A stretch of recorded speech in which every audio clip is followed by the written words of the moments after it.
जय जिनेन्द्र। Vardhaman education and research institute में आप सभी का बहुत बहुत स्वागत है। परम पूज्य प्रीति सुधा जी महाराज साहब की सुशिष्या स्वाध्याय प्रेमी पूज्य श्री संयम प्रीति जी महाराज साहब जी एवं सौ शकुंतला जी चौड़िया, इनके मुखारविंद से हम सभी जन अध्ययन कर रहे हैं तत्वार्थ सूत्र। तत्वार्थ सूत्र का आज 67वां 67वां क्लास है और आप सभी जन बहुत ही अच्छे से अध्ययन कर रहे हैं। यूट्यूब पे भी बहुत जन अध्ययन कर रहे हैं। उन सभी का हम तहे दिल से स्वागत करते हैं। 65वां क्लास जो महाराज साहब जी का हमारे पास से अपलोड नहीं हुआ था, वही महाराज साहब जी ने 65वां क्लास में रिवीजन ले चुके हैं और फिर कल का क्लास हुआ है। तो जो जिनको भी समझ में नहीं आ रहा है कि वो क्लास कहाँ गया, तो वेनेसडे का लास्ट वेनेसडे का क्लास अपलोड हुआ ही नहीं है। डायरेक्टली 65 नंबर का क्लास मंडे का हुआ है। तो सभी प्लीज जानकारी रखिए और ऐसे ही आप और लोगों को भी जोड़ सकते हैं। जिनका भी मिस हुआ है उनको स्टार्टिंग से कर सकते हैं। तो ऐसे ज्यादा में ज्यादा लोग अगर तत्वार्थ सूत्र का क्लास करेंगे तो बहुत ही अच्छा रहेगा। तो संयम प्रीति जी महाराज साहब जी एक साथ मथेन वंदामी, भावपूर्वक मथेन वंदामी, श्रद्धा पूर्वक मथेन वंदामी। बोलिए शांतिनाथ भगवान की जय, आचार्य भगवंत की जय। नमो अरिहंताणम, नमो सिद्धाणम, नमो आयर्याणम, नमो वज्रायाणम, नमो लोये सवसाहूणम। एसो पंचनमोक्कारो सव पावपणासनो, मंगलाणं च सभ्येतिं परमं हवै मंगलम्, परमं हवै मंगलम्। श्रीविंदर साई महाराज आपकी आज्ञा, भगवान आपकी आज्ञा, गुरु गोविंद जी महाराज आपकी आज्ञा। तत्वार्थ सूत्र के छठे अध्ययन का अर्थ करने की आज्ञा चाहते हैं। मोक्ष मार्गस्य नेतारं भेत्तारं कर्म भूभृतां, ज्ञातारं विश्वतत्त्वानां वंदे तद्गुणलब्धये, वंदे तद्गुणलब्धये। परम आदरणीय, परम वंदनीय, परम पूजनीय 24वें तीर्थंकर भगवान, पंच परमेश्वरी भगवान तथा ज्ञानी, ध्यानी, त्यागी, तपस्वी समस्त ऊर्जा महापुरुषों के चरणों में भावपूर्वक वंदन। आराध्य गुरुदेव पूज्य श्री आचार्य भगवान तपसी जी महाराज साहब, पूज्य श्री माता जी महाराज साहब आदि समस्त उपकारी चरणों में भावपूर्वक वंदन। संस्कार भारती वाणीभूषण पूज्य श्री प्रीति सुधा जी महाराज साहब, पूज्य श्री अरुण प्रभा जी महाराज साहब के चरणों में भावपूर्वक वंदन। यहाँ उपस्थित सभी धर्म प्रेमी, श्रद्धावान, जिज्ञासु भाइयों तथा सुशील बहनों, हम लोग कर्मों के आश्रव द्वार को देख रहे हैं। आश्रव द्वार, जो कर्म आते हैं हमारे पास, वो कर्म, आने वाले कर्म कौन कौन से गुणों को रोकने वाले होते हैं, किस कारण से कौन से कर्म आते हैं और वे कौन से किस गुण को हमारे रोकते हैं। तो उसमें हमने ज्ञानावर्णीय देखा, दर्शनावर्णीय देखा, वेदनीय के असाता वेदनीय का कल देखा था। अब आज हम साता वेदनीय कर्म का आश्रव जो है, साता वेदनीय कर्म किस कारण से उस प्रकार के कर्म हमारी ओर आकर्षित होते हैं, तो उसके कारण भी बताए हैं। क्योंकि वेदनीय कर्म जो है, वास्तव में देखा तो हमारे आत्मा का गुण जो है वो अव्याबाध सुख गुण है, अव्याबाद सुख है, अनंत आनंद में ऐसा गुण है। पर इस गुण को ढकने वाला वेदनीय कर्म होता है। और वेदनीय कर्म के कारण से क्या होता है, क्षणिक सुख दुख का अनुभव हमें होता है। जो अव्याबाद सुख है उसका आस्वाद हमें नहीं मिल पाता है, हमें क्षणिक सुख में आनंद लेना पड़ता है। क्षणिक सुख और दुख में हम उलझते रहते हैं। तो वेदनीय कर्म के रूपों को जानना चाहिए कि किस प्रकार से वेदनीय कर्म उदय में भी आते हैं और किस कारण से वे बंधते हैं। तो उनको अगर हम जान लेते हैं तो न हम दुख में घबरा सकते हैं और न सुख में बहुत ज्यादा फूल सकते हैं, क्योंकि पता है कि ये वेदनीय कर्म का उदय है। मेरा सुख तो अव्याबाद है, उसको तो कोई रोकने वाला है नहीं। अनंत सुख, अनंत आनंद मेरे अंदर विराजमान है और ये क्षणिक सुख देने वाला ये वेदनीय कर्म है। तो इस प्रकार वेदनीय कर्म को जानकर, इसके स्वरूप को जानकर हम लोग अपने स्वयं में स्थिर हो सकते हैं।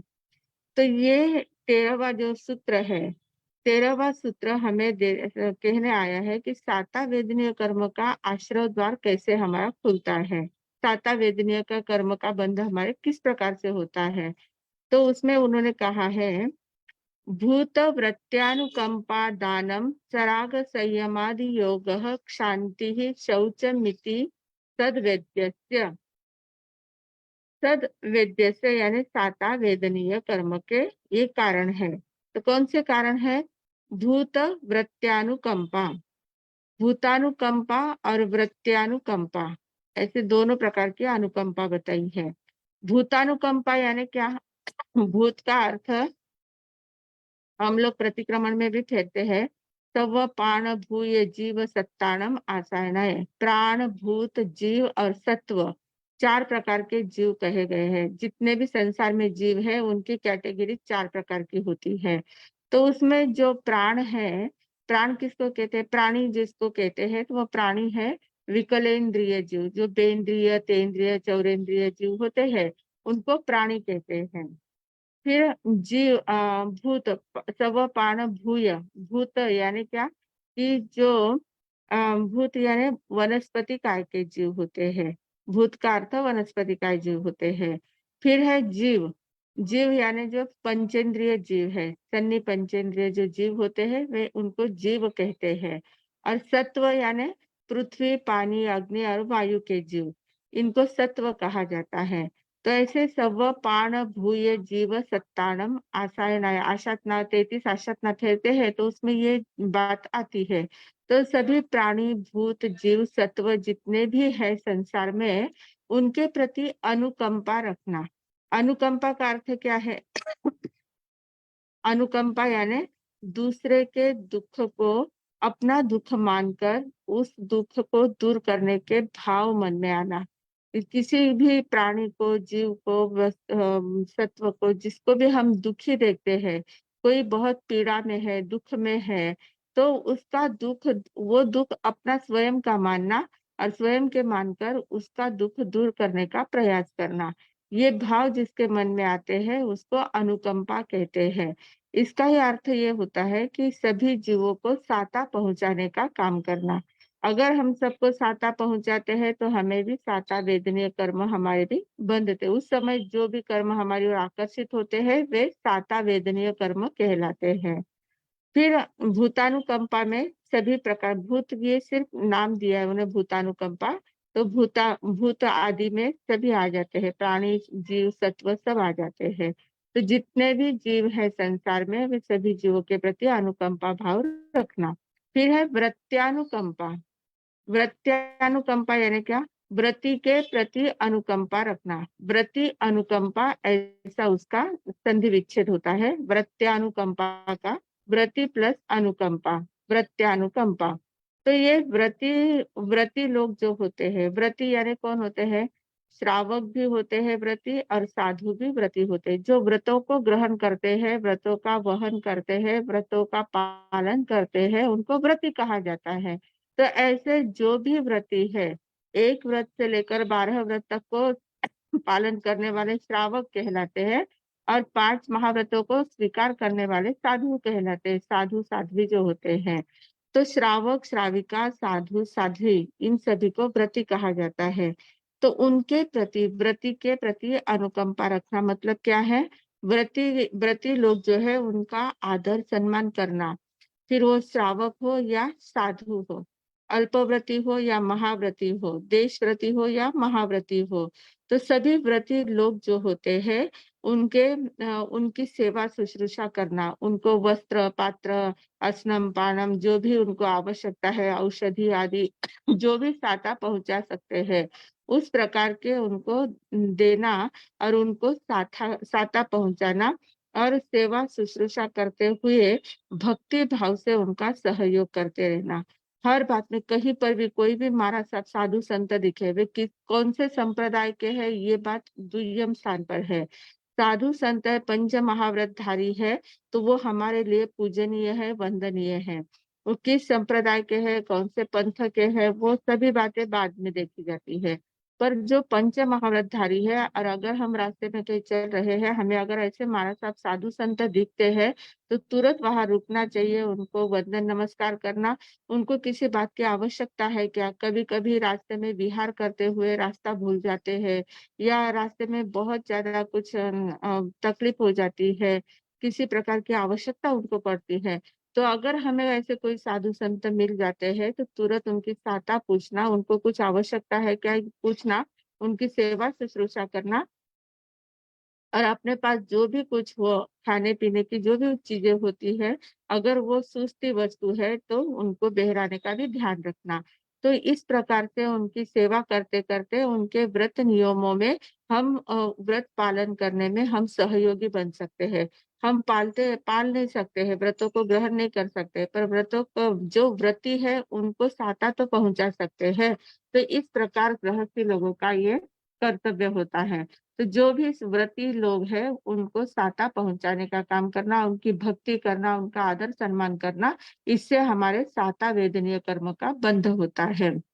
व्रत्यानुकंपा होने के बाद दानम, दान शब्द आया है। दान देना, दान किसका देते हैं हम जिस वस्तु में, जो वस्तु हमारे अधिकार में होती है, जो जो भी वस्तुएं हमारे अधिकार, वास्तव में देखा जाए तो द्रव्य सब पर है।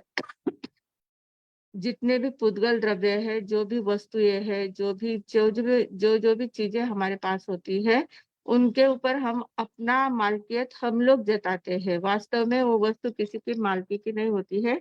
वो द्रव्य पुद्गल द्रव्य है, पुद्गल द्रव्य स्वतंत्र द्रव्य है, किसी के मालकी का नहीं है, पर हम अपनी मालकियत उसके ऊपर स्वामित्व अपना जताते हैं। मेरे पास इतना धन है, मेरे पास इतनी वस्तु है, मेरे पास ये चीजें है, वो चीजें हैं, ऐसा हम उनको इकट्ठा करते हैं, उसके ऊपर अपनी मालकियत जमाते हैं।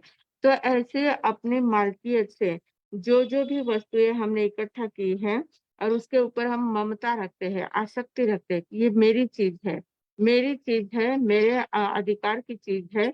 इस प्रकार से जितनी भी चीजें अपने अधिकार की है, जिनके ऊपर हमारी ममता है, वो वस्तुएं अनुग्रह पूर्वक दूसरों को, अनुग्रह बुद्धि से, मतलब कहीं अवसर आता है तो किसी को वो वस्तु की आवश्यकता है, तो अंतर के भावों के साथ उस वस्तु का अच्छा सदुपयोग हो रहा है, दूसरों को देने के भाव रखना।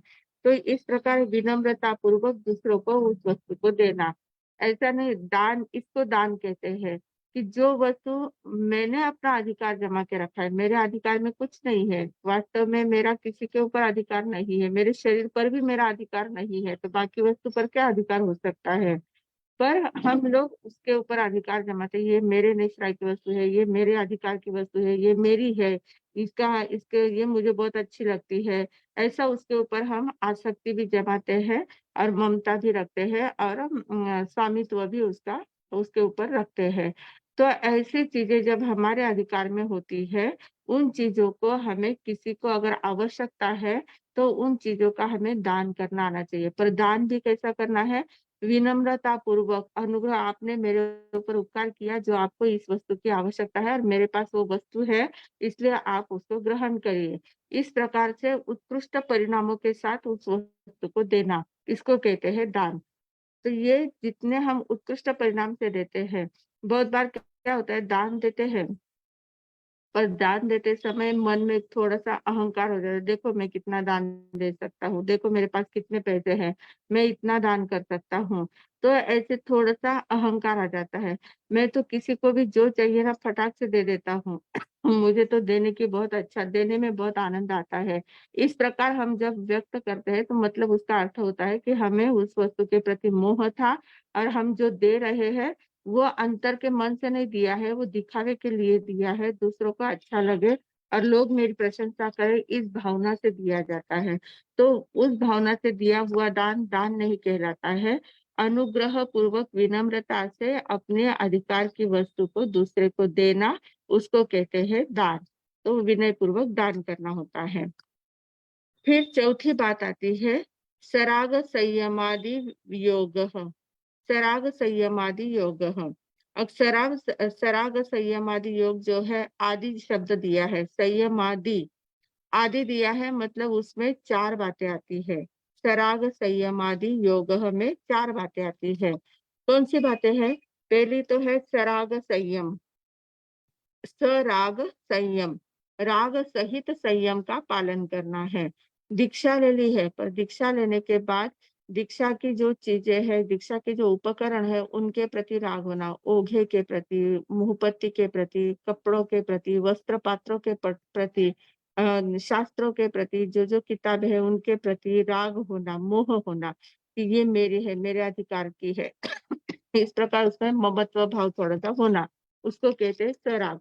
और वस्तुओं के प्रति तो है ही, फिर शिष्य है, शिष्या है, जो भक्त है, उनके प्रति राग होना, या मुझे इतना अच्छा बोलना आता है, मुझे इतना अच्छा पढ़ाना आता है, मुझे इतना स्वाध्याय करना आता है और इस प्रकार से मैं ऐसे प्रवचन कर सकती हूँ। इस प्रकार की भावना से उसमें राग भावना पनपाना, मतलब जैसे-जैसे राग भाव बढ़ते जाता है तो उसको सराग संयम कहा जाता है।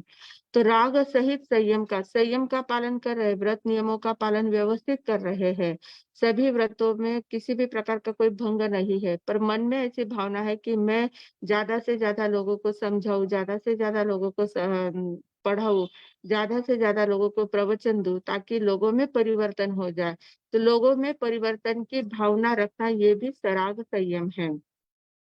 तो इस प्रकार के सराग संयम, ये इससे भी साता वेदनीय का बंध होता है। संयम का पालन तो हो रहा है, संयम का पालन वास्तव में निर्जरा का कारण है, पर उसमें जब राग भाव आ जाता है, उसमें जब अपनापन आ जाता है, थोड़ा सा आसक्ति का भाव आ जाता है, मोह का भाव आ जाता है, तो वो राग का बंध का कारण बन जाता है, आश्रव का कारण बन जाता है। तो उसमें आश्रव तो बंध होता है, आश्रव तो होता है कर्मों का, पर वो सारा साता वेदनीय कर्म में चला जाता है। तो सराग संयम, ये एक बात हुई। दूसरी बात है संयमा संयम, संयम और असंयम। थोड़ा सा संयम है, थोड़ा सा असंयम है, मतलब गृहस्थी जो लोग होते हैं, श्रावक लोग जो होते हैं, स्थूल बातों का त्याग करते हैं, पर सूक्ष्म बातें उनकी खुली रहती है। बादर का त्याग करते हैं, सूक्ष्म को खुली रखते हैं। मतलब थोड़ा सा संयम करते हैं, थोड़ा सा असंयम भी होता है। घर गृहस्थी में रहे हैं, व्रत प्रत्याख्यान लेते हैं, पर घर नहीं छोड़ पाते हैं, घर में आसक्ति उनकी रहती है, तो उनको संयमा संयम कहा जाता है। तो वो भले घर गृहस्थी में रहते हैं, पर व्रत नियमों का पालन करते हैं, धर्म ध्यान करते हैं, अच्छी अच्छी बातें करते हैं, तो उनका भी साता वेदनीय कर्म का बंध होता है। फिर है अकाम निर्जरा। तीसरी बात उसमें आती है अकाम निर्जरा। अकाम निर्जरा यानी क्या? कि हम संकल्प पूर्वक कुछ नहीं करते हैं, देखा देखी करना है, या सहजता से हमारे द्वारा हो जाता है। प्रयास पूर्वक नहीं करते हैं, पर सहजता से जो बातें हो जाती है, उसके कारण से अकाम निर्जरा सतत चालू रहती है। और अकाम निर्जरा ऐसे भी हमारे जो भी कर्म उदय में आते हैं, वे फल देकर निर्जरित होते जाते हैं। अगर उन फलों में हम आसक्त नहीं होते, उदयाधीन नहीं बनते हैं, तो वो अकाम निर्जरा हो जाती है। फल आते हैं, फल देकर चले जाते हैं, कर्म उदय में आते हैं, फल देकर चले जाते हैं, तो ये अकाम निर्जरा है। ऐसे अनादिकाल से हमारी अकाम निर्जरा होती आई है। पर तपश्चर्या अगर हम करते हैं, या और कुछ संयम का पालन करते हैं, व्रत नियमों का पालन करते हैं, ध्यान धारणा करते हैं, ऐसे अच्छी अच्छी बातें जब हम करते हैं, तो वो सकाम निर्जरा होती है। मतलब प्रयास पूर्वक निर्जरा का खाता हम खोलते हैं, निर्जरा करते हैं। तो ये अकाम निर्जरा यानी सहजता से हो जाना। जैसे आप लोग जब बिज़नेस का समय होता है, फुल बिज़नेस का समय होता है, सीज़न होता है आपका, तो उस समय आपको न खाने की याद रहती है, न पीने की याद रहती है। दिन भर जो भी मॉल है, शॉप है, जो भी ऑफ़िस है, वहाँ इतने ज़्यादा बिज़ी हो जाते हो कि खाने-पीने तक की याद नहीं रहती। पूरा दिन आपका बीए खाए-पिए निकल जाता है। तो वो तपश्चर्या होती है, पर वो तपस्या कैसी होती है? पचकान पूर्वक उपयोग पूर्वक तपस्या नहीं है, उसमें निर्जरा होती है, वो अकाम निर्जरा होती है। खाया पिया नहीं है, भूखे रहे हैं तो निर्जरा होती है, पर वो अकाम निर्जरा होती है। तो इस प्रकार अकाम निर्जरा के बहुत से कारण होते हैं। और फिर है बाल तप। चौथी बात है बाल तप। बाल तप का अर्थ क्या है? अज्ञानता पूर्वक किया हुआ तप। सभी लोग कर रहे हैं, इसलिए मैं भी तपश्चर्या कर रहा हूँ। पर तपश्चर्या का अर्थ क्या है, उपवास का अर्थ क्या है, उपवास यानी क्या होता है, इस बात को नहीं ध्यान में। उपवास यानी सिर्फ भूखा रहना, ये एक हमारी संकल्पना हो जाती है। मैंने आठाई कर ली, मैंने तेला कर लिया, मैंने 15 उपवास कर लिए, मास्तमन कर लिया, ये सारी तपश्चर्या बहुत करते हैं। पर उस तपश्चर्या के साथ ध्यान धारणा नहीं होती है, जप नहीं होता है, ध्यान धारणा नहीं होती है। किस लिए तप कर रहे हैं वो बात नहीं है, सहजता से हो रहा है, सब लोग कर रहे हैं, सब लोग कौतुक कर रहे हैं, तो फिर तपस्या आगे बढ़ती जाती है। तो इसको बाल तप कहते हैं। ये बाल तप है। तपस्या तो है, पर अज्ञानता पूर्वक तप है, ज्ञान युक्त तप नहीं होता है। मतलब मिथ्या अवस्था में जो किया गया तप है वो बाल तप कहलाता है। तो फिर भी इससे हमारी साता वेदनीय कर्म का बंध होता है, साता वेदनीय कर्म के कर्मों का आश्रय होता है। तो वास्तव में तप जो होता है, ज्ञान पूर्वक किया हुआ तप, सोच समझ कर किया हुआ तप होता है, वो निर्जरा का कारण होता है। तपस्या निर्जरा से आगे हमें सूत्र आने वाला है। तो तपश्चर्या के द्वारा निर्जरा होती है कर्मों की। पर हम लोग क्या करते हैं, तपश्चर्या करते हैं, पर हमारा ध्यान होता है कि प्रोग्राम कैसा होगा, मेरा जो पचकावनी का प्रोग्राम कैसा होगा, कौन कौन आने वाले हैं, कैसे आएंगे, मुझे क्या क्या लाएंगे, उनकी ओर अगर ध्यान है तो वो तपश्चर्या बाल तप कहलाती है। तो ये 4 कारण इसमें हो गए। सराग संयम आदि में 4 बातें बताई, सराग संयम, संयम असंयम, अकाम निर्जरा और बाल तप, ये 4 बातें सराग संयम में आ गई। फिर आगे है 5वां भेद है सराग संयम आदि योग क्षांति ही शौच शौचमिति तद्वेद्यस्य। शांति ही, शांति का अर्थ क्या होता है, शांति और क्षांति 2 बातें अलग है। शांति यानी मन में शांत रहना, मन में किसी प्रकार की उद्विग्नता न आए, मन शांत, वचन शांत, काया शांत, एकदम शांति का अनुभव करना, वो शांति होती है। पर एक शांति क्ष शांति क्षमा का क्ष होता है। तो ये शांति का अर्थ क्या होता है कि जो हमारे अंदर कभी कभी क्रोध का आवेग आ जाता है, इतना गुस्सा आता है, अंदर से गुस्सा प्रकट होता है, बाहर का तो निमित्त मिलता है, पर क्रोध मोहनीय कर्म जो है वो जबरदस्त उदय में आ जाता है। और क्रोध मोहनीय उदय में आया और उस समय जो भी निमित्त मिलता है कि हमारा क्रोध भड़क जाता है, ये ऐसी सिचुएशन होती है। बहुत बार देखो छोटी छोटी बातों पर इतना ज्यादा गुस्सा आ जाता है, इतना ज्यादा क्रोध करते हैं, और कभी कभी इतनी बड़ी गलती हो जाती है फिर भी कुछ ज्यादा क्रोध नहीं आता है, ज्यादा गुस्सा नहीं आता है। तो ये क्रोध का जब आवेग आता है तो उस समय जागरूक रहना और उस समय क्रोध को बाहर प्रकट न करते हुए उसका निवारण करना कि अभी मुझे क्रोध का अनुभव हो रहा है, क्रोध का उदय आया है। तो क्रोध का उदय आने के बाद सामने जो मुझे निमित्त मिला है तो जरूरी नहीं मैं इसके ऊपर गुस्सा करूं ही, क्या जरूरत नहीं है मुझे गुस्सा करने की। और उस समय मन को समझाना और उस क्रोध को वहीं पर शांत कर देना, ये बहुत बड़ी कला होती है। क्रोध का हम लोग क्रोध का आवेग आते से ही क्रोध कर देते हैं, भड़क जाते हैं। तो ये भड़कना नहीं चाहिए, उस समय हमें क्रोध के आवरणों का, आवेगों का निवारण करना चाहिए, उसको शांत करना चाहिए। क्रोध के उदय को रोकना है। क्रोध का उदय कितना भी आया है, सामने कितना भी बड़ा निमित्त भी मिल गया है, तो उस समय हमें शांति रखना आना चाहिए, उसको शांति कहते हैं। उदय में आए हुए क्रोध को निष्फल बना देना, निष्फल बना देना, क्योंकि ये कर्मों का उदय है। कर्मों का उदय आता है तो वो हमें भड़काता है, तो जरूरी नहीं है उसके उदयाधीन हमें बनना ही चाहिए। तो उस समय अगर हम उदयाधीन नहीं बनते हैं, एक समय हमें क्रोध आता है और एक समय हम उसका अगर निवारण कर देते हैं, नहीं क्रोध करते हैं, शांति क्षमा को धारण कर लेते हैं, तो कहते हैं कि एक बार के क्रोध को अगर क्षमा में परिवर्तित कर दिया तो एक मास खमन करने से जितने कर्मों की निर्जरा होगी उतने कर्मों की निर्जरा इसमें हो जाती है। एक समय में क्रोध का आवेग आया था, जोर से आया था आवेग, इतना गुस्सा करने का मन कर रहा था, पर उस समय अगर शांति धारण कर लिया और उस क्रोध को हमने शांत कर दिया, अंदर ही अंदर, दबाना नहीं है, दबाए तो वो और ज्यादा स्फोट से उछलता है, दबाना नहीं है, सोच समझकर उसको शांत करना है। क्या जरूरत है क्या मुझे क्रोध करने की? मेरे क्रोध मोहनीय का उदय आया है, इसलिए मेरे अंदर में क्रोध की भावना जग रही है। पर इस समय मैंने क्रोध नहीं किया तो क्या फर्क पड़ने वाला है? देखूंगा, थोड़ी देर के बाद मैं बात करूंगा उसके साथ, थोड़ी देर के बाद गुस्सा करूंगा, और ऐसा करके उस समय शांति रखना। तो उस समय आपने शांति रख ली तो थोड़ी देर के बाद वापस वो क्रोध आएगा ही नहीं, उतना गुस्सा आप कर नहीं पाएंगे। तो उसके कारण से बहुत ज्यादा कर्मों की निर्जरा हो जाती है। तो उसको कहते हैं शांति। और उस समय जब आप शांति रखते हैं तो उस समय जो कर्म आपके उदय में आते हैं, आश्रव जो होता है कर्मों का, वो सब साता वेदनीय कर्मों का आश्रव होता है। और फिर है शौच। शौच यानी क्या? पवित्रता, हृदय की पवित्रता। हृदय की पवित्रता बढ़ाना, जो लोभ वृत्ति है उसका त्याग करना, मतलब ही कषायों का त्याग करना। क्रोध हमें ध्यान में आता है, इसलिए फटक से हम उसका शांत भी कर सकते हैं। पर ये लोभ वृत्ति जो होती है ये ध्यान में भी नहीं आती, इतनी सूक्ष्मता से हमारे अंदर प्रवेश कर जाती है, हमें पता भी नहीं चलता कि हमें इस बात का लोभ हो रहा है।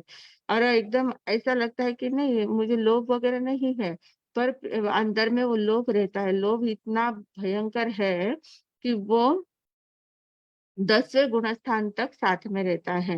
बाकी सब निकल जाते हैं, क्रोध, मान, माया सभी निकल जाते हैं, पर 10वें गुणस्थान तक लोभ की मात्रा हमारी बनी रहती है। इतना सूक्ष्मता से वो प्रवेश करता है, जिसको हम थंडर कोल्ड थंडर थंडर बोलते हैं उसको, ऐसा कुछ, मतलब ऐसा सूक्ष्म लोभ होता है कि जो हमें एकदम मीठा जहर जिसको कहते हैं, मीठे जहर जैसे वो ध्यान में नहीं आता कि वो जहर का काम कर रहा है, पर वो मीठा लगता है, हम खाते जाते हैं। तो इस प्रकार ये लोभ वृत्ति हमारी होती है। तो इसका त्याग करना चाहिए, उसको पहचानना चाहिए। पहली बात ध्यान में आना चाहिए कि मुझे कहाँ लोभ हो रहा है, कहाँ मैं लोभी हो रही हूँ, लोभ वृत्ति मेरी कहाँ जागृत हो रही है। और उसको मतलब स्वयं का हम जब निरीक्षण करेंगे तब हमें पता चलेगा।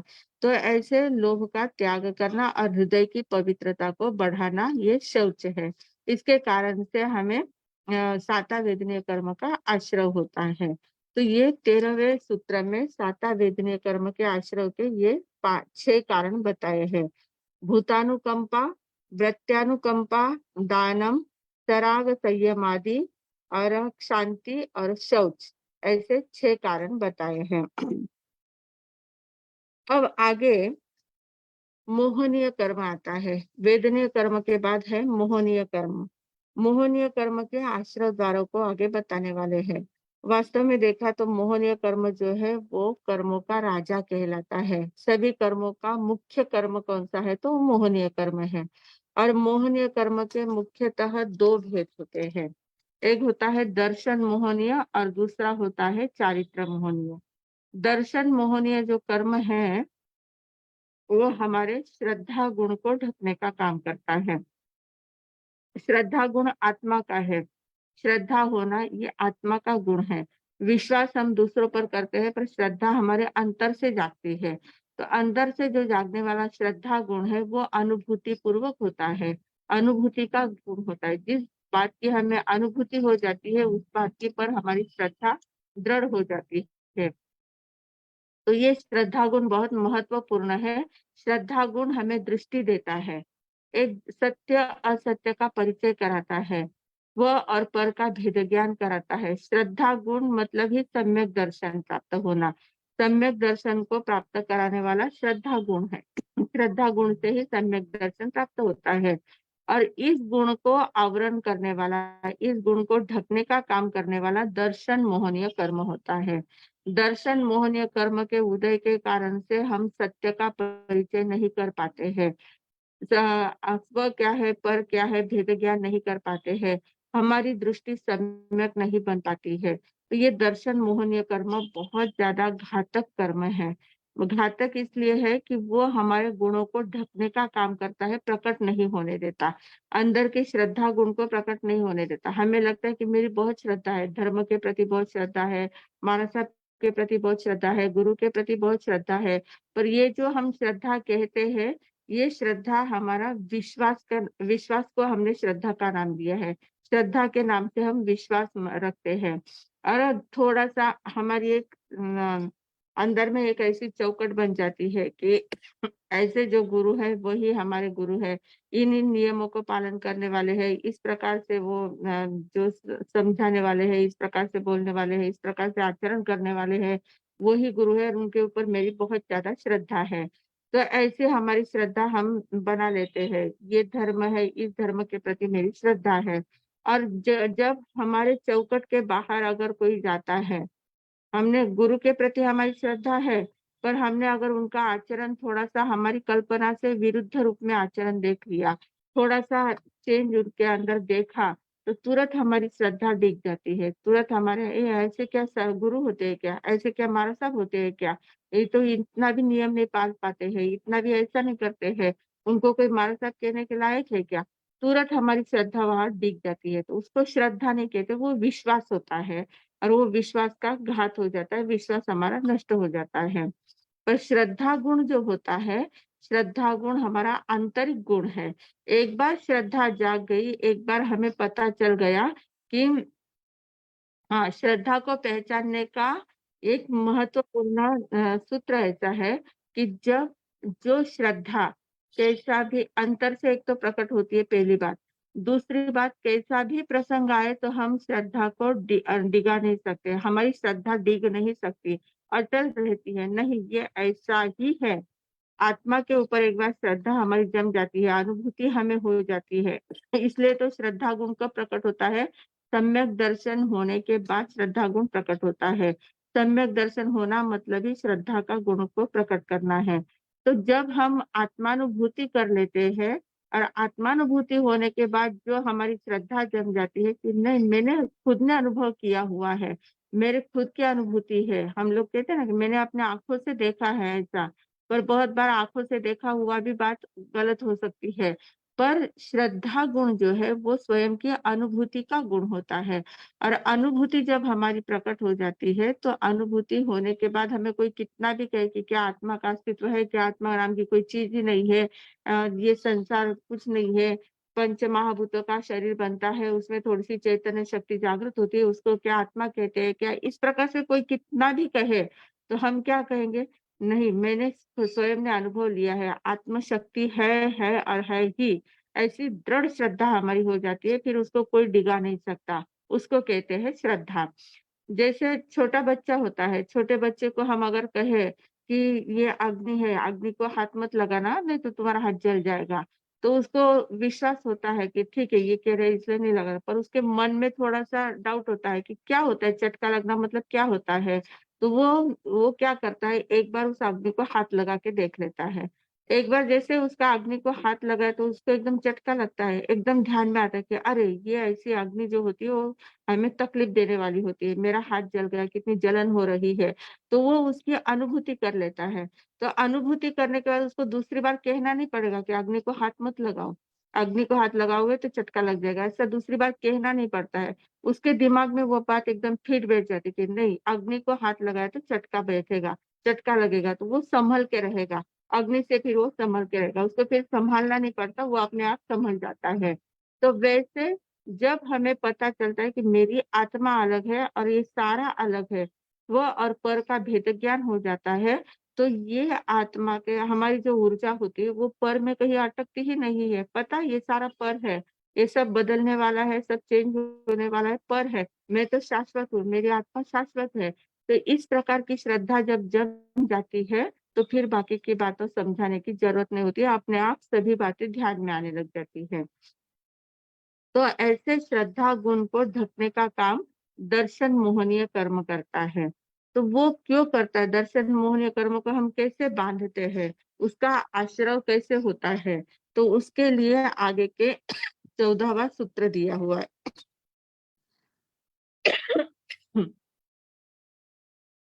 तो मतलब मोहनीय कर्म में जो दर्शन मोहनीय कर्म है वो हमारे दृष्टि पर आवरण लाता है, हमारी दृष्टि को विकारी बनाता है, विकृत बनाता है, दृष्टि को पर में हमें ले जाता है, हमारी दृष्टि को पर में जाने देता है, स्व स्व की ओर नहीं आने देता, स्व सन्मुख नहीं होने देता। ये दर्शन मोहनीय का काम होता है। तो वो क्यों बनता है? तो उसके लिए 14वां सूत्र कहा है केवली श्रुत संघ धर्म देवा वर्णवादो दर्शन मोहस्य। अवर्णवाद, अवर्णवाद शब्द यहाँ आया है। देवा वर्णवादो, देव अवर्णवाद मतलब केवली श्रुत संघ धर्म और देव, इनका अवर्णवाद करने से दर्शन मोहनीय कर्म का आश्रव होता है। अब अवर्णवाद यानी क्या है? अवर्णवाद उसे कहते हैं कि जो भी वस्तु सामने है, व्यक्ति है या वस्तु है, उस व्यक्ति या वस्तु में कोई दोष नहीं है।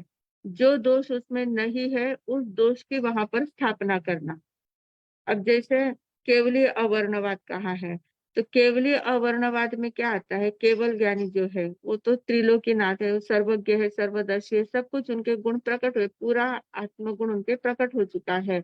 ऐसे केवली भगवान है, फिर भी उनके प्रति अवर्णवाद क्या बोलना? दुर्बुद्धि पूर्वक केवली के असत्य दोषों को प्रकट करना। असत्य दोष, जो दोष उनमें नहीं है, ऐसे दोषों को प्रकट करना। कौन से दोषों को? कि जैसे कहना कि क्या केवल ज्ञान सर्वज्ञता सर्वज्ञता करते हैं।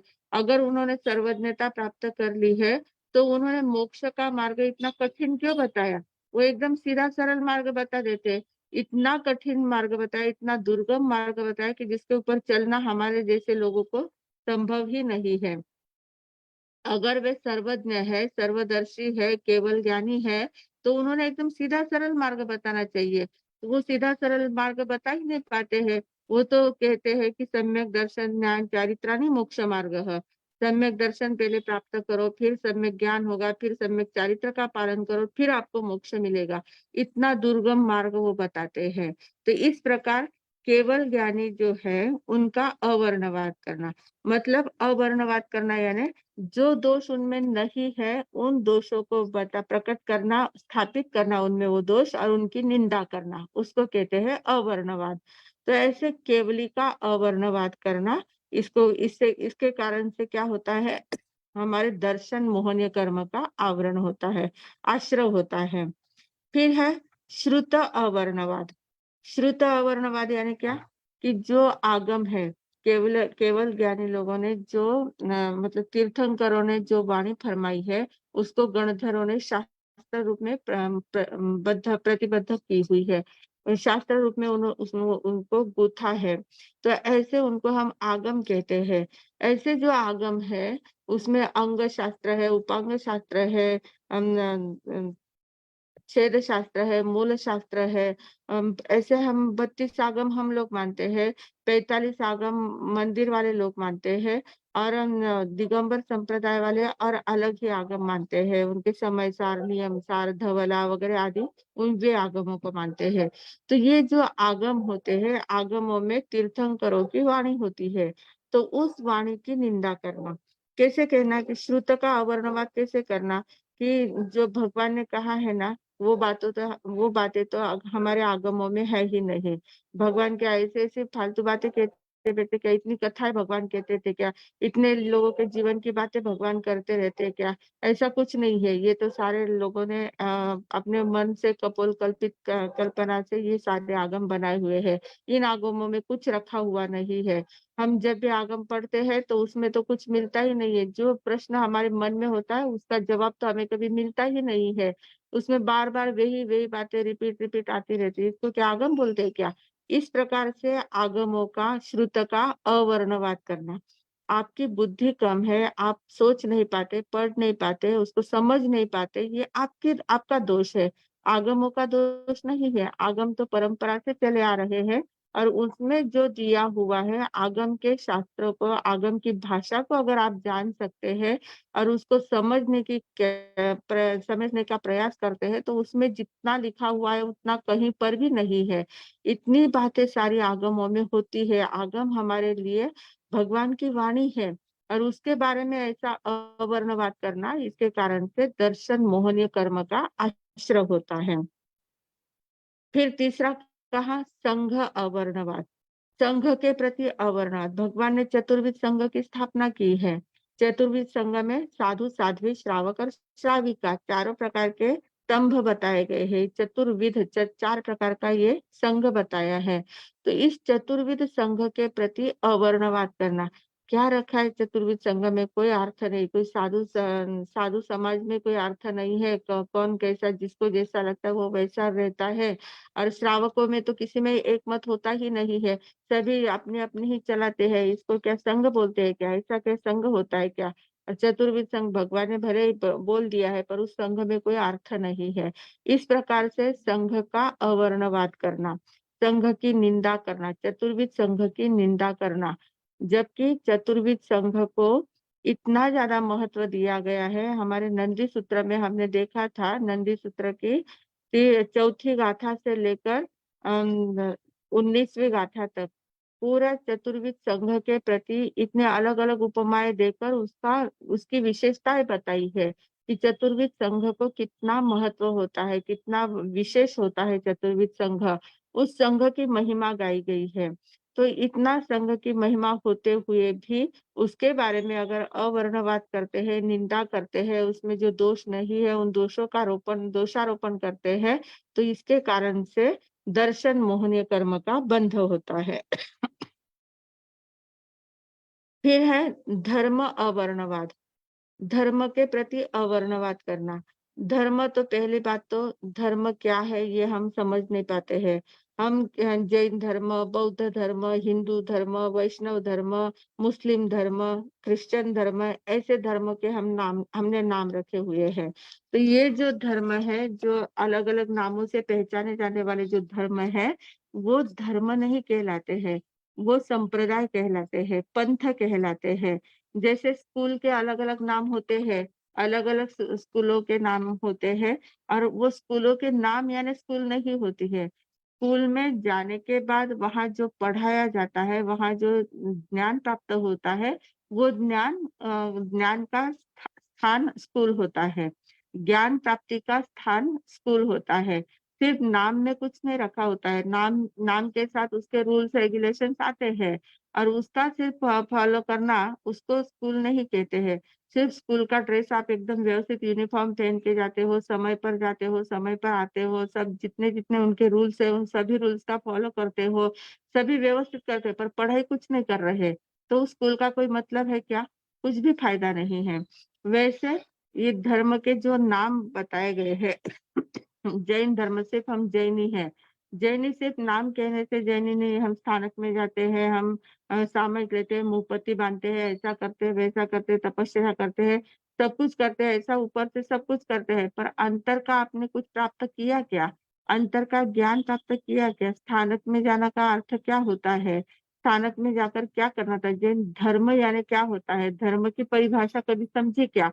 धर्म की परिभाषा जिसके समझ में नहीं आती है, वो लोग क्या करते हैं, बाहर के नाम को धर्म मान लेते हैं। हिंदू, जैन धर्म, मुस्लिम, सिख, ईसाई आदि सभी धर्म कहते हैं, और फिर हर एक धर्म में कुछ ना कुछ नुक्स निकालते रहते हैं, क्योंकि बाह्य जो वातावरण है उसमें तो नुक्स निकलने ही वाले हैं, उसमें तो दोष होने ही वाले हैं। जैन धर्म अलग है और जैनत्व अलग है। तो इन भेद को हम जान नहीं पाते, और उसके कारण से धर्म के प्रति हमारी श्रद्धा जम नहीं पाती, और श्रद्धा न जमने के कारण से फिर उसका अवर्णवाद करते, उसकी निंदा करते हैं। हमारे जैन धर्म में ना तो इतनी छोटी छोटी बातें इतनी ज्यादा बताई है, इतना किचकट धर्म है, और कहीं पर मतलब कोई उसका उत्थान नहीं होता है। एक तो अहिंसा, अहिंसा ऐसा कर दिया है, अहिंसा के कारण से ऐसी कायरता हमारे जीवन में उतार दी है। अहिंसा से गुण का ज्यादा कायर बन जाते हैं हम लोग। हम अहिंसक है, हम अहिंसक है, इसको नहीं मारना है, इसको ऐसा करना है, उसको वैसा करना है, इसके कारण से हम कायर बन जाते हैं। तो इस प्रकार जो धर्म का मर्म है वो नहीं जान पाते, और ऊपर ऊपर धर्म की परिभाषा ऊपर ऊपर से ध्यान में लेकर उसका अवर्णवाद करते हैं। तो उसके कारण से दर्शन मोहनीय कर्म का बंध होता है। तो ये बहुत बड़ा घातक है। वास्तविकता एकदम अलग होती है और ऊपर की बातें अलग होती है, और हम सिर्फ ऊपर की बातों को ही महत्व देते हैं, वास्तविकता को जान ही नहीं पाते हैं। तो धर्म का अर्थ क्या होता है? वास्तव में धर्म यानी वस्तु सहावो धम्मो, ये धर्म की परिभाषा की है। वस्तु का स्वभाव में रहना, उसको धर्म कहते हैं। तो वस्तु का स्वभाव में रहना यानी क्या? वस्तु यानी जो द्रव्य है, 6 द्रव्य बताए हैं, उसमें जीव द्रव्य जो हमारा जीव द्रव्य है, आत्मा द्रव्य है। तो आत्मा का स्वभाव में रमण करना, स्वभाव में रहना। आत्मा का स्वभाव क्या है? ज्ञान, दर्शन, चारित्र, आनंद, सुख, वीर्य, ये सारे आत्मा के स्वभाव है, गुण है। उन गुणों में रममान करना, इसको धर्म कहते हैं। पर हम उन गुणों को तो पहचानते भी नहीं है, उन गुणों को खोलते भी नहीं है, उन गुणों के ऊपर इतना आवरण आया हुआ है, उसकी ओर हमारा ध्यान ही नहीं है, और सिर्फ बाहर की बातों में पड़े हुए हैं, और उसी को हम धर्म मान के बैठे हैं कि ऐसे ऐसे नियमों का पालन किया, ऐसे मुंहपत्ती बांधी तो ही धर्म है। स्थानक वाले कहते हैं मुंहपत्ती बांधा तो धर्म है, मंदिर वाले कहते हैं मुंहपत्ती की कोई आवश्यकता नहीं है। जो मंदिर के मूर्ति की पूजा नहीं करते हैं, मूर्ति को हाथ नहीं जोड़ते, वो क्या जैन है क्या? उनको जैन कहना भी पाप है। इस प्रकार से हर एक की अपनी अपनी मान्यता होती है। हर एक व्यक्ति दिगंबर कहते हैं कि जो कपड़े पहनते हैं वो क्या संत होते हैं क्या? वो संत हो ही नहीं सकते। इस प्रकार हर एक की अपनी अपनी मान्यता के अनुसार अपने अपने पंथ को वो चलाते हैं। तो वास्तविक धर्म क्या है वो तो भूल जाते हैं, बाकी की बातों को लेकर उसमें अपने पंथ का निर्माण करते जाते हैं। तो ऐसा ये अवर्णवाद है, धर्म का अवर्णवाद। धर्म का अवर्णवाद करने के कारण से दर्शन मोहनीय कर्म का आश्रय होता है। और 5वां कहा है देव अवर्णवाद। देवगति के बारे में जानते, चारों गति का अभ्यास करते हैं। देवगति में इतने देवता होते हैं, देवता के पास अवधि ज्ञान है, देवता के पास वैक्रिय शरीर है, वो चाहे जहाँ चाहे जब जा सकते हैं, उनके पास इतनी रिद्धि सिद्धि होती है। ये सभी बातें सुनते हैं, और सुनने के बाद क्या कहते हैं कि ऐसे कोई देव होते हैं क्या? ऐसे देवों के पास अगर इतनी रिद्धि सिद्धि है तो वो फिर आकर हमें मदद क्यों नहीं करते हैं? हमारी छोटी छोटी बातों को सुलझाते क्यों नहीं है? इतनी अराजकता फैलती है तो देवता क्या ऐसे सिर्फ बैठे रहे क्या ऊपर? उनको आना चाहिए नीचे, कुछ करना चाहिए। इस प्रकार से भावना, इस प्रकार से बोलना, तो जिसका कोई मतलब नहीं होता है, जिसका कोई अर्थ नहीं है, बिना काम की जो निंदा करना है, अवर्णवाद करना है, उसके कारण से दर्शन मोहनीय कर्म का आश्रय होता है। तो इस प्रकार दर्शन मोहनीय जो कर्म है, वो दर्शन मोहनीय कर्म हमारा बंधता जाता है, और जिसके कारण से हमें सत्य की प्राप्ति नहीं होती है।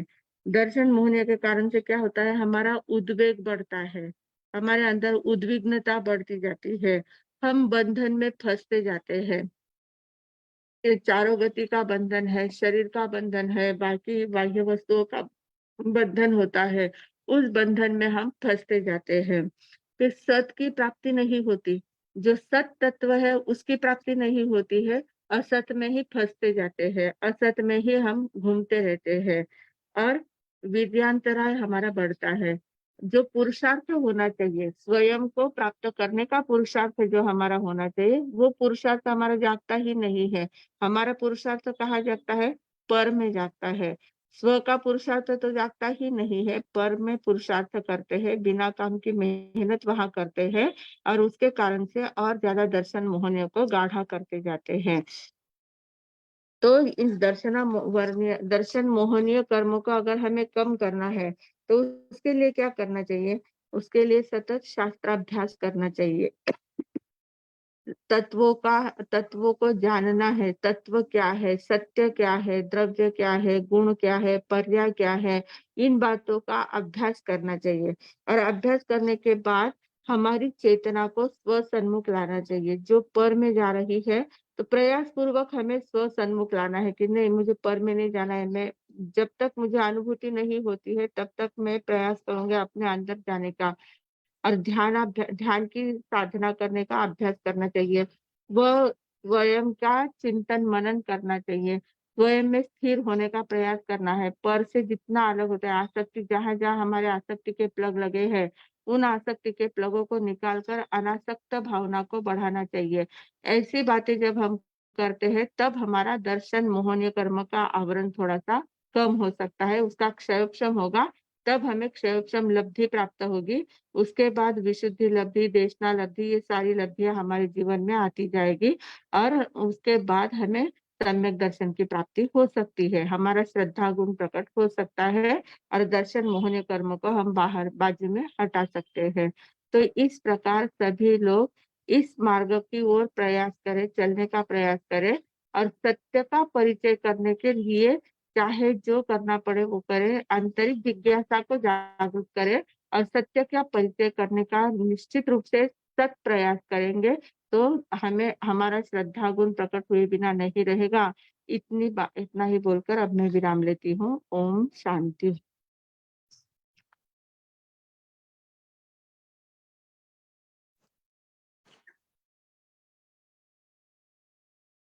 मथन वंदन।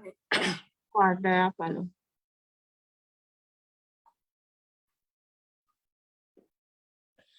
हम कई दिनों से अश्रोद्धार देख रहे हैं। अश्रोद्धार यानी कर्मों के आने का कारण। कर्मों के आने के कारण यह कर्म सिद्धांत पहले भी हमारा हो चुका है और अभी इतना डिटेल में देख रहे हैं कि छोटी छोटी बातें हमारे द्वारा कैसी हुई है, इस पर बहुत सुंदर चिंतन हमारा चल रहा है। अभी इसके लिए हमने देखा था कल ज्ञानावर्णीय दर्शनावर्णीय देखा। अभी वेदनीय कर्म चल रहा है। वेदनीय कर्म में असाता वेदनीय कैसी बनती है और साता वेदनीय कर्म कैसे बनते हैं। तो इनमें पहले दो प्रकार बताए। अनुकंपा, पहला अनुकंपा, और अनुकंपा में भी दो प्रकार है। एक भूतानुकंपा और दूसरे व्रतानुकंपा। भूतानुकंपा यानी क्या कि हम हमेशा बोलते हैं प्राण भूत जीव सत्व। सभी ने ये ध्यान में रखना है। प्राण किसे कहना है? विकलेंद्रिय, बेंद्रिय, तेंद्रिय, चौरेंद्रिय, ये सब क्या है? प्राण है। भूत किसे कहना? वनस्पति के जीवों को भूत कहना है। जीव किसे कहना है? सन्नि पंचेंद्रियों को जीव कहना है। और सत्व किसे कहना? पृथ्वी काय, अपकाय, त्युकाय, ववकाय। बहुत बार ये शब्द आते हैं प्राण भूत जीव सत्व, लेकिन हम कभी कभी कंफ्यूज हो जाते हैं इसका अर्थ क्या है। तो आज अच्छी तरह से ध्यान में रखना। प्राण यानी विकलेंद्रिय, भूत यानी वनस्पति, जीव यानी सन्नि पंचेंद्रिय जीव, और सत्व यानी पृथ्वी काय, अपकाय आदि स्थावर जीव। अभी इसको ये जो बताए है कि जो अभी हमने देखा प्राण भूत जीव सत्व, इनकी हमारे द्वारा कितनी विराधना हो जाती है, कितना उनको हम दुख देते हैं, हमारे ताड़ना तर्जना सब कुछ हो जाती है। अगर इसमें हम विवेक रखते हैं, दूसरों का दुख देखकर हमारे मन में अगर अनुकंपा भाव आता है, कोई ऐसा देख लेते हैं कि अरे कोई जीव मर रहा है, तो जो भवी जीव है उसके मन में तुरंत ही हो जाता है, उसको बचाने का प्रयास करते, अभय दान देने का हम प्रयास करते। अगर ऐसी अनुकंपा हमारे मन में जागृत हो जाती है तो उस समय हमारा साता वेदनीय कर्म का बंध होता है। अभी वेदनीय कर्म के दो भेद है, असाता और साता। साता यानी कि जो हमारे लिए साताकारी है, अनुकूल है, सुख देने वाली, वो सारा क्या है? साता वेदनीय कर्म।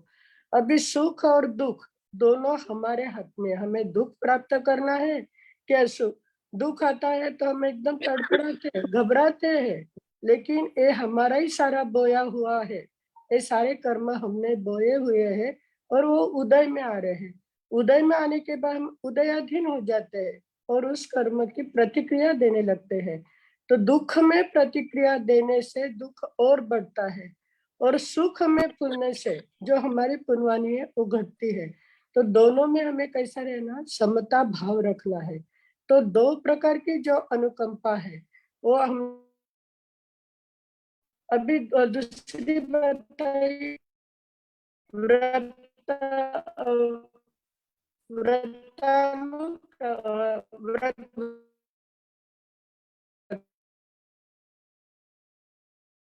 साधु साध्वी श्रावक और सर्वविरत यानी साधु। हमेशा जहां जहां पर हमारा हमें सहयोग मिलता है, साधु साध्वी की उनकी तो सेवा करनी है, उनको साथा पहुंचाने का काम करना है। क्योंकि कितना बड़ा त्याग कर कर वो धर्म का क्या कर रहे हैं? प्रचार प्रसार कर रहे हैं, हमें जागरूक कर रहे हैं। हमें उस मार्ग, वो स्वयं उस मार्ग पर चल पड़े हैं। हमें उस मार्ग का क्या करा रहे हैं? वो मार्गदर्शन करा रहे हैं कि ऐसी साधना आप करोगे तो ये तो क्षणिक सुख है। अभी जो हम प्राप्त हुआ है हमारा किसके कारण से हुआ है? कि पूर्व जन्मों में ऐसे साता वेदनीय कर्म का बंध करके आए, इसलिए अभी हम वैभवशाली बन गए हैं, सारी बातें हमारी अनुकूल है। लेकिन उस अनुकूल बातों में फूलना नहीं, ये सारे कर्मों का खेल है, कभी पर पूरा हो जाएगा पता नहीं लगेगा, क्योंकि ये चक्र घूमते रहता, दुख दुख के बाद सुख, सुख के बाद दुख, ये चलता ही रहेगा। लेकिन इसमें समभाव रखते हैं तो हमारे कर्मों की क्या होती है, दुख की प्रतिक्रिया ने दी तो कर्मों का निर्जरा होती है, सुख में पुण्य नहीं है तो पुण्य भी हमारा क्या होता है, बढ़ता है। तो ये सारा क्या है, साता असाता वेदनीय का। फिर उसमें बताया कि दो दान, दान देते जो अधिकारों की वस्तु, बहुत सारी वस्तु इकट्ठा करके रखी है और परिग्रह तो बढ़ा रहे हैं, परिग्रह में इतनी आसक्ति बनी हुई है। लेकिन कभी ऐसा मौका आता है दान देने का, तब कैसा होना चाहिए, खुले मन से, कि बस उस वस्तु के प्रति परिग्रह करना अलग, संग्रह करना अलग बात है और परिग्रह करना अलग बात है। संग्रह तो वह किया है हमने, लेकिन बिना आसक्ति का, कि जब भी कभी मौका आए तो तुरंत हम देखते हैं कितने दानी लोग हैं, तुरंत क्या कर लेते हैं, दान देने की भावना उनकी जागृत हो जाती है।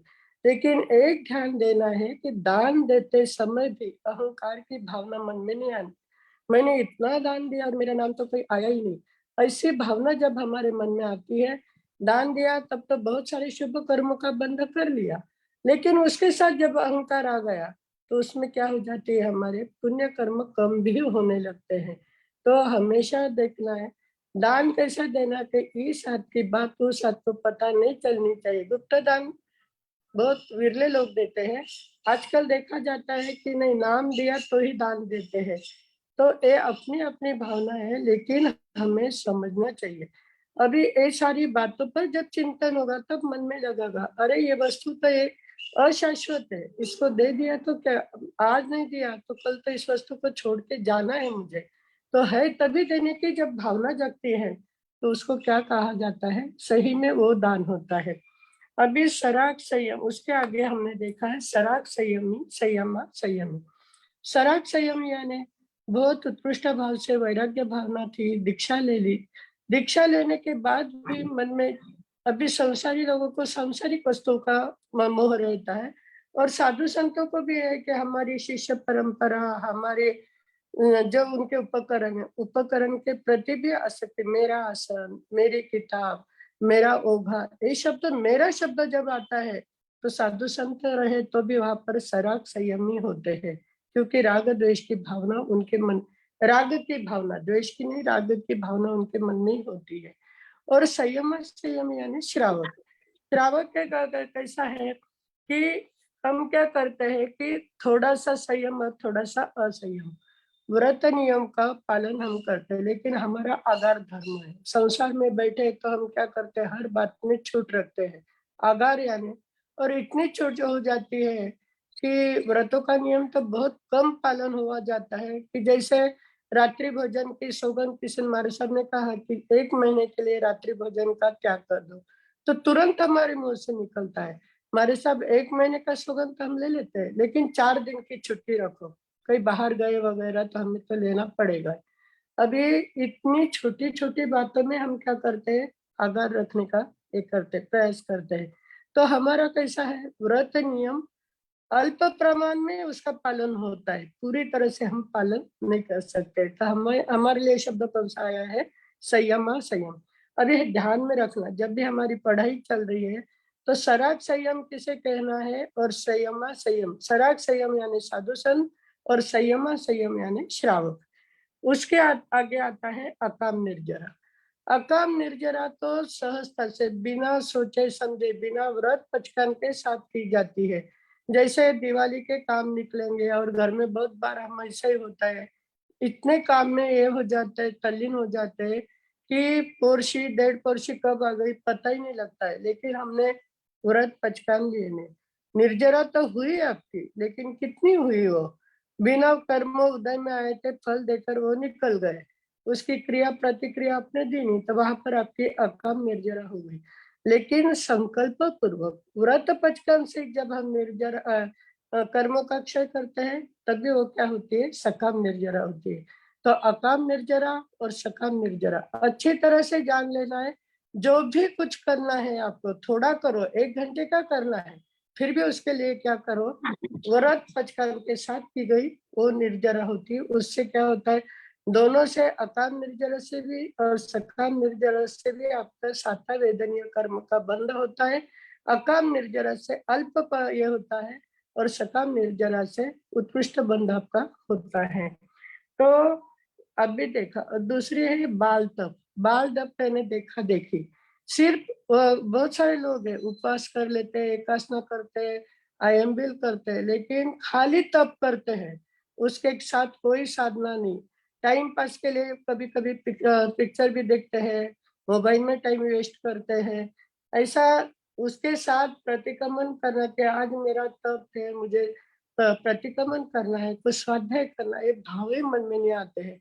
सिर्फ तप करना, वो क्या हो गया, बाल तप हो गया।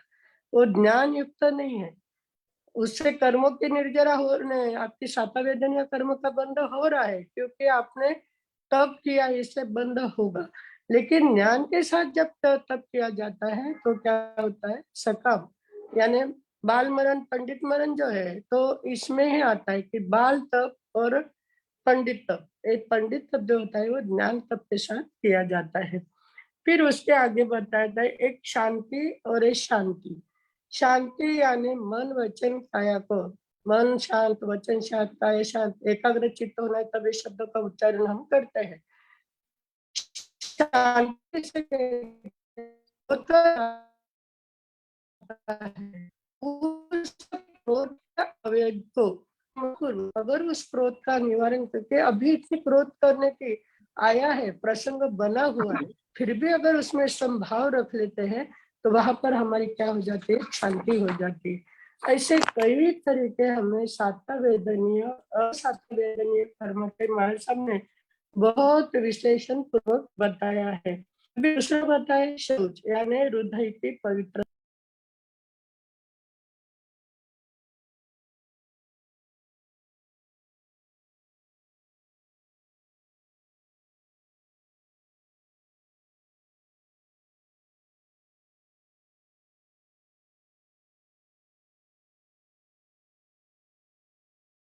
हाँ जी, उनका ये म्यूट हो गया शायद। शायद म्यूट हो गए। हाँ ठीक है, पचकान ले लेते हैं। हाँ, ओम शांति शांती शांती. उभय सुरे नवकारची पोरशी 1.5 पोरशी 2 पोरशी आपापल्या धारणाप्रमाणे उपयुक्त एक पचकान. असनम पाणम खायमम सैमम अनर्थना भोगनम सहसा गरणम सब समाही वत्तिया गरणम ओसिरे ओसिरे ओसिरे. कल का ब्यासना. ओम शांती शांती शांती. उभय से ब्यासनारा 2 टक उपरांत दिवसना 3 वेळा आत्मा तेव्हा पचकान. अनर्थना भोगनम सहसा गरणम सब समाही वत्तिया गरणम ओसिरे ओसिरे ओसिरे. कल का एकासना. ओम शांती शांती शांती. उभय से एकासनारा 1 टक उपरांत दिवसना 3 वेळा आत्मा तेव्हा पचकान. अनर्थना भोगनम सहसा गरणम सब समाही वत्तिया गरणम ओसिरे ओसिरे ओसिरे. एकासना व्यासना करने वालों को धन्यवाद. ओम शांति शांति शांति. गुरुदेव की आज्ञा से चत्तारि मंगलम अर्हंता मंगलम सिद्धा मंगलम साहु मंगलम केवली पन्नतो धम्मो मंगलम. चत्तारि लघुत्तमा अर्हंता लघुत्तमा सिद्धा लघुत्तमा साहु लघुत्तमा केवली पन्नतो धम्मो लघुत्तमो. चत्तारि शरणं पवज्जामि अर्हन्ते शरणं पवज्जामि सिद्धे शरणं पवज्जामि साहु शरणं पवज्जामि केवली पन्नतम धम्मम शरणं पवज्जामि. 4 मंगल, 4 उत्तम, 4 शरणा, दुख हरणा सुख करना और शरणा कोई, जो भवी प्राणी आदरे तो अक्षय अमर पद कोई. बोले भगवान महावीर स्वामी की जय. आचार्य भगवंत की जय. पूज्य श्री माताजी महाराज साहब की जय. संस्कार भारती वाणी भूषण पूज्य श्री प्रीति सुधा जी महाराज साहब की जय. पूज्य श्री अरुण प्रभा जी महाराज साहब की जय. सब साधु संतन की जय. आज के आनंद की जय. परम पूज्य संयम प्रीति जी महाराज साहब जी को बहुत बहुत धन्यवाद, आभार आभार आभार। अब हम मिलेंगे अगले सोमवार रात को 8:30 बजे। सभी को शुभ रात्रि।